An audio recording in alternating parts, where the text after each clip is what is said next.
బంగారం దొంగిలించిన వార్డుపై యూపీ హిరాన్వాడకు చెందిన శ్వేత రోడ్డు ప్రమాదంలో చనిపోవడంతో పోస్టుమార్టం కోసం ఆసుపత్రికి తరలించారు. అక్కడ వార్డుపై విజయ్ ఆమె చెవి పోగులను దొంగిలించాడు. సీసీటీవీ ఫుటేజ్ ఆధారంగా ధృవీకరించారు.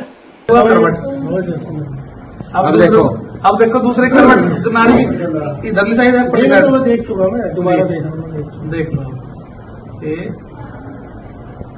वह देखिए करवट पर है, गर्दन पर कर दीजिए इसका मुंह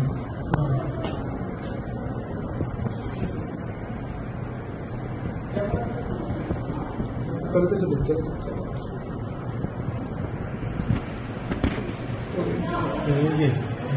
ये कर लो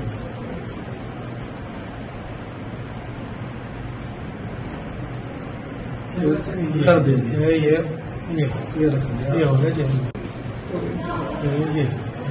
ये कर लो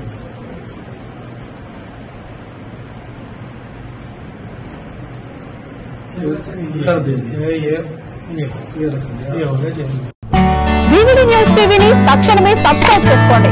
నోటిఫికేషన్ కోసం బెల్ ఐకాన్ క్లిక్ చేయండి. మరిన్ని అప్డేట్స్ కోసం ప్రతి ఒక్క కుటుంబానికి ఉచిత ప్రకటనలు వచ్చే విధంగా మీకోసం మీ ముందుకు VVD న్యూస్ టీవీని AP5 నందు 99వ ఛానల్ మరియు యూట్యూబ్ నందు వీక్షించెదరు.